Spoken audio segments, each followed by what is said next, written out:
Hello everyone, welcome to Hermitcraft. My name is Cub, and today we got a lot of really cool stuff to build here on Hermitcraft and in the pyramid, and in particular, this bed. Yes, this bed. Literally. It needs to go. This bed has been here since time immemorial. And like I literally can't remember a time where we didn't have a bed here. And, you know, if you look around, this ain't a bedroom, bro. What am I thinking? Get it out of here. Get it out of here. Not even in the periphery. To Shibalba it goes. There it goes. Farewell, bed. We'll see you soon. It's going to make its way all the way around now to the end because you can't sort beds because it's not stackable. But still, the principle holds. The bed doesn't belong there. Instead, what we're going to do, we're going to actually make a bedroom today in the pyramid. Alright, so check it out. Here's what I'm thinking for this bedroom. So, right now we have sort of a tri-level approach to the pyramid, right? There's actually like 4 levels, but just bear with me here. So, we have the ground level, which we're on right now, which has sandstone and blue terracotta, and more sandstone around here. And this sort of represents the sort of quote-unquote regular plane, right? The quote-unquote regular world. We also have the sky up here, which is made out of blue lapis lazuli, which took quite a lot of trading to get, but that's beside the point.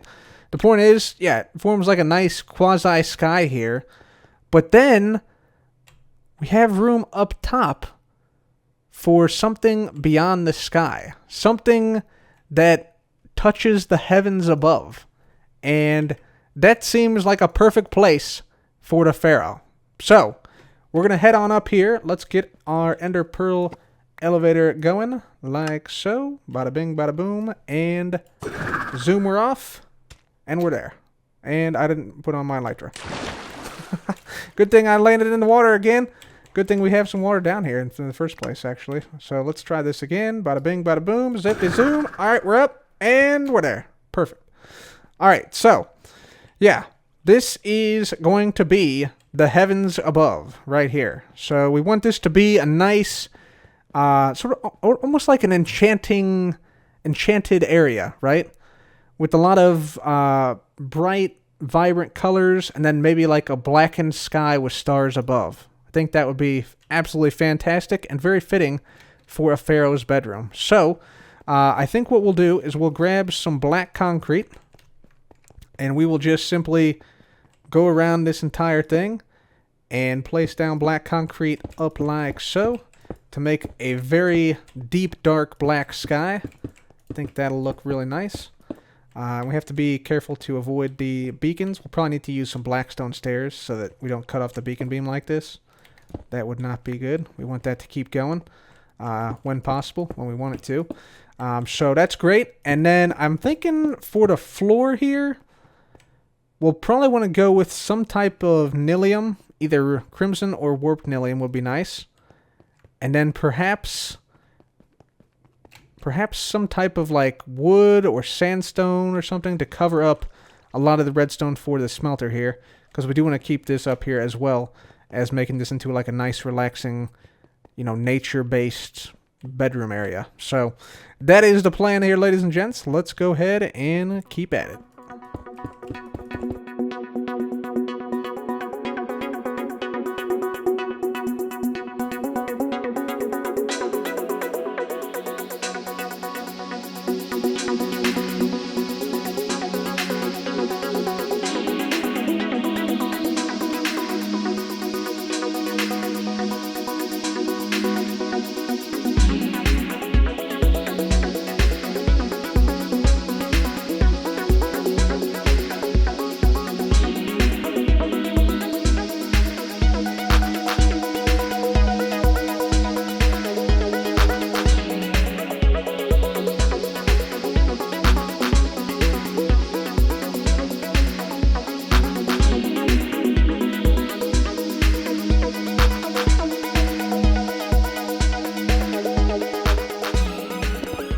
That's right, we actually ran out of black concrete yet again, so we're using our super advanced high-tech concrete grinder right here to convert all this concrete powder into concrete. So yeah, things are looking up.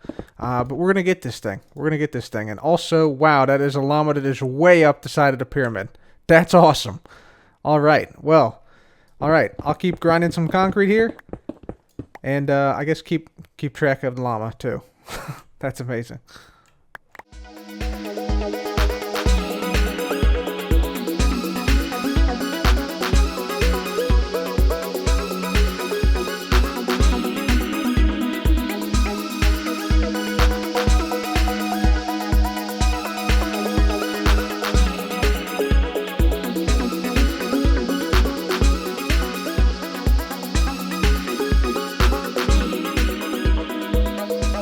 Ladies and gentlemen, welcome back. After a live stream on Tuesday, we got a significant portion of the roof done. It is now filled with black concrete, and we also put a beacon on top of the pyramid. Plus, you might notice some shiny things here. We got some nether stars serving as actual stars, glistening and twinkling on the roof.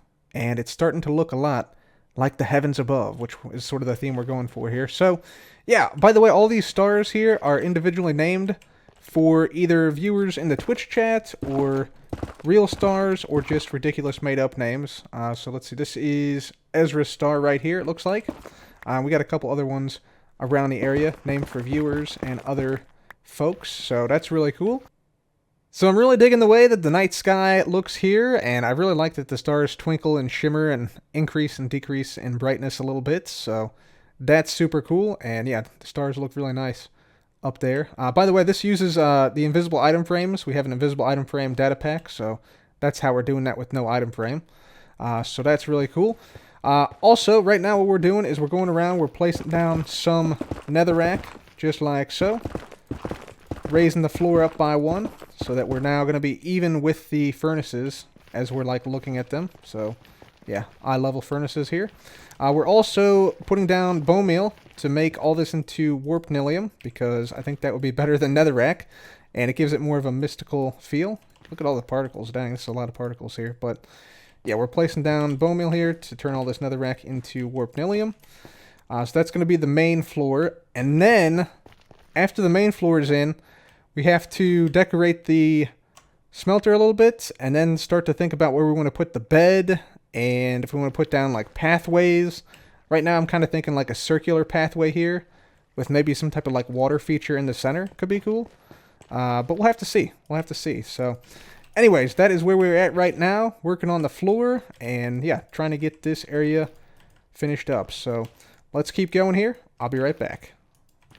Having way too much fun hopping and skipping and jumping across these bushes here, ladies and gentlemen, but we got the floor done, as you can see. So lots of warped nilium now placed down around the area. We also got the glowstone hidden behind carpets now. We also have this nice pathway, which basically goes all the way around this centralized water pool. So yeah, things are looking nice. And this sort of waterfall comes from the sky, basically, which gives it sort of a mystical feel, I think, a little bit. So that's awesome. And yeah, we also did the smelter area. So we went with jungle wood. We got shroom lights for the lighting. We got some iron bars for like some structural elements in the front. And then over here, we added a little area of blast furnaces and smokers, which is backlit again by shroom lights.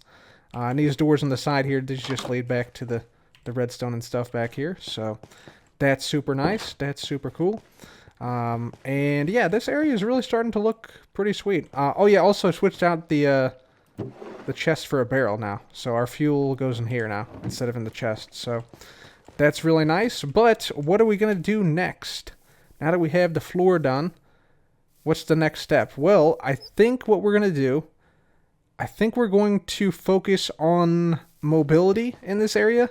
Namely, the ability to go up and down from these bubble columns right here. So if I go down here, for instance, we fell down one of these earlier on accident. But if I go back down this way, this leads us straight down to the third floor in the parkour area and things. And then, of course, the one over here leads us back up. So, yeah, we want to try to base the structure we're going to build up on top out of this right here. So, you know, we have some cut sandstone, some crying obsidian, some walls here, and then the water in the center, along with like some structures like that come off of this. So we're going to try and bring this a little bit up to the top so that at a glance we'll be able to see like where we can travel up, travel down, and travel all around, basically. So that's the first step. Get those in working order. Alright, so just a brief time lapse here. I decided to go with some glazed cyan terracotta instead of warpnilium underneath of the water in the central pool. The reason is glazed cyan terracotta is a fantastic block for anything underwater because the cyan sort of blends in with the water and the white specks really shine through. I also actually ran out of cyan terracotta, which is why the smelter had to be run for a little bit. But yeah, place that down here. So if you need like a fountain base glazed cyan terracotta, try it. You'll love it.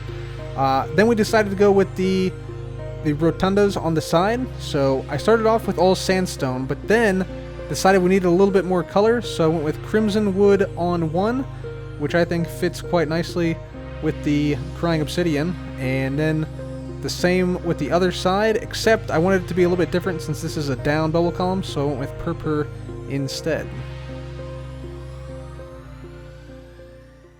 So during that little time lapse, you saw us add these rotundas around here, which basically indicate where bubble columns go up and down. So the ones that go up are crimson and regular lantern themed, and the ones that go down look like this and are purple and soul lantern themed. We also added beacons in here for additional lighting, and also because it looks good with the crying obsidian texture. But yeah, this also did another important thing. It introduced purple as a secondary color to this whole room. So in that vein, we are now going to build up a enchantment table area, and I've actually already started this area here. So you can see a little bit of the redstone here. It's basically a reverse Jeb door, but vertical is what this thing is. This is not my design. I saw this design and then I modified it to fit what I needed here. So if I just click this onto this block, you can see the door opens here. We can go in, we can move around, etc., etc. You can enchant whatever we need to. This is, I believe, a max level enchanting table right here. So if I put this in, yeah, level 30. If we had lapis, we could enchant something. So yeah, that is cool. And then to close it, press the button, door closes. So it's kind of hidden, kind of not. You know, you can obviously tell there might be something here with this, but it's not really clear how to get in by placing down like a torch or something.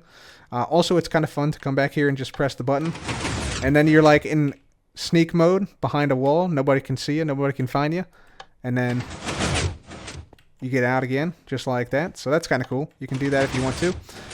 But yeah, because we introduced purple as the primary block here, we want to introduce purple into this build. So I've added some purple concrete down here, and I think we're going to build up like a little like temple type area that also utilizes purple in some cool ways. So I got some purple glazed terracotta and I got some crying obsidian. So we're going to try and make this happen here.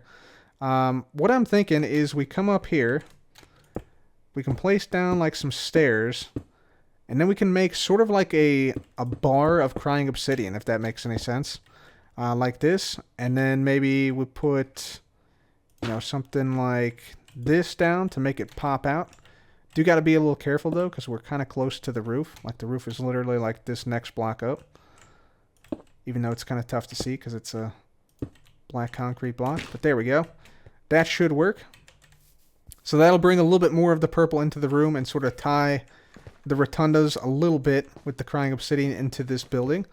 And then going with the purple concrete thing, we want to add a little bit more purple. So I'm thinking we got some purple glazed terracotta, and this has a really nice, how do I even say this? It's like a really nice, like, symbol on it, or, not really symbol, but it basically makes like a half of a sword, basically. So like if you picture like the sword here, but like flipped, so that it, like the handle is up like this.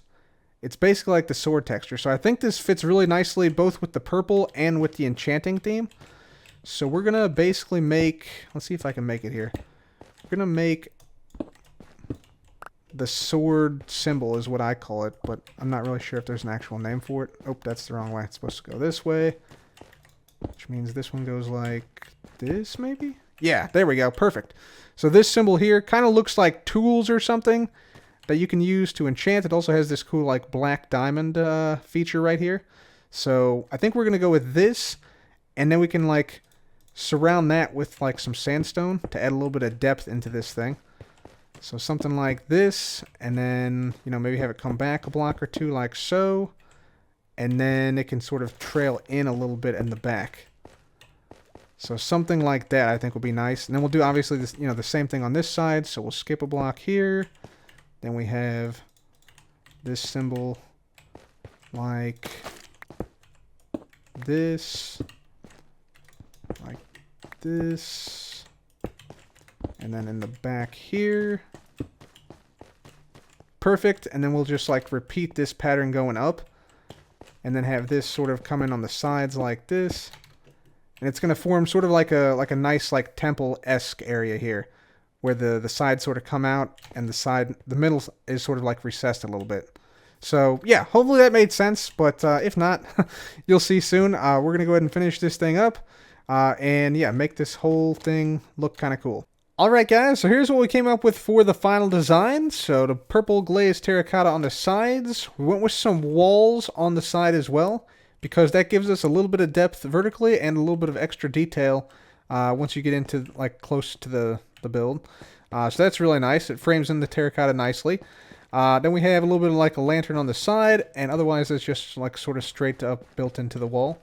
And yeah, it's kind of cool because we were able to put down these redstone torches here, and then right here you can just barely see flickering right there. A hint at maybe how to open this thing. And of course, that's because there is an upside down redstone torch in this item frame, but not in any of the other ones. So that sort of is supposed to be indicative of, you get out here, you place it down, you put it back on, or rather in the item frame like that, and you're good to go. Do your enchanting, and then get out. So yeah, that's kind of cool. I also like that this is like right underneath like a somewhat of a constellation right here of stars above it. So like if you need to enchant, go toward the Nether Star constellation right there. So that's kind of cool. Anyways, let's build some more stuff here. You know, I gotta say, this area is now one of my favorite areas in the entire pyramid. Check this out. Bam.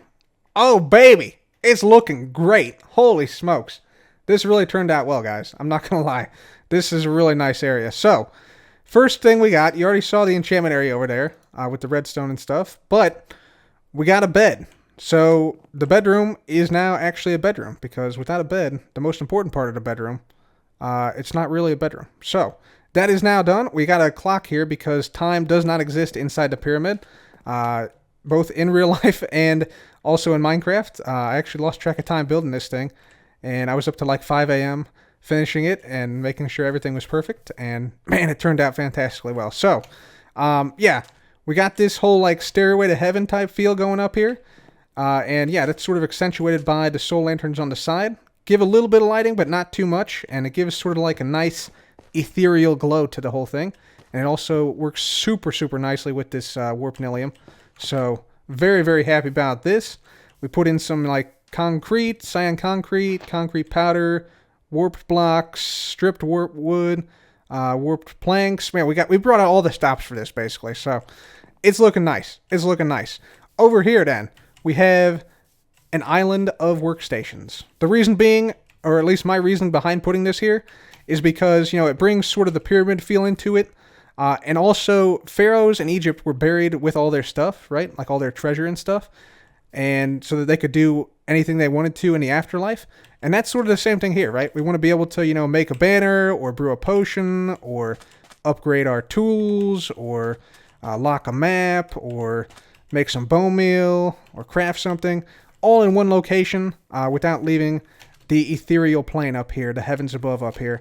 And this allows us to do just that. So looking kind of fine, and it looks really cool with the path block around here, with some lighting underneath, of course, with the glowstone underneath. So that's really nice. We also cut out little areas here, so we have ease of access to the rotundas. Same thing over here, little cutouts here along this pathway, which now runs the entirety of the length of the super smelter right here. And we've got another cutout here. We also, as you might notice, have some end crystals here. Get super close. Get inside the end crystals. There we go. Beautiful. But these work really well. I wanted these in here because they add a little bit of motion, right, around the area. So they add sort of a little dynamic feel. But the purple of the end crystal goes quite nicely with the purple on this building and on the rotundas around here as well. So that worked out quite nicely. And finally, we added some big, tall, twisting vines that go up to the heavens, and this just helps to set the room back and adds a little bit more depth to the room as a whole. So, and it's also really fun to like come up here and just like climb all the way to the top, and then you can just like look down. Whoops, you can look down on the whole area like so. Gives a nice little perspective. You can like snipe people with bows or hit them with snowballs from up here. Of course, can't hit the end crystals up here. That would be devastating. But yeah, other than that slight risk of explosion, it'd be pretty fun to troll somebody by like hiding in the sky. I don't know. I think it could be cool. But anyways, yeah, that is this area now. I think mostly complete. I think we're gonna have a stream on Saturday where we add a few things. Oh yeah, I also added this little like water segment here because I wanted like a physical separation between, you know, the mortal world down here and the ethereal plane up here where the pharaoh sleeps. So we added a little bit of water here, just a couple blocks before you actually start to fall all the way down to the mortal plane here. So that's pretty cool. Right, I also wanted to check and make sure that we can actually still make it up from here. If I did this, I think we can. Oh yeah, easy money. Easy money. All right, so ladies and gentlemen, with that, I think that this Heavens Above area is now complete.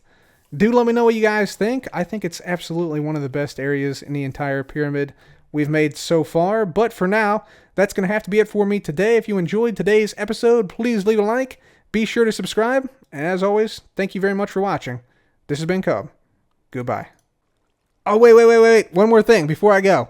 Forgot to mention this, but now that Tarjay is complete, we'll be having a Tarjay tournament live on Twitch. Myself and some other hermits will be streaming all the Tarjay games on Monday, May 17th. This Monday at 3 p.m. Eastern Time. So stay tuned for that.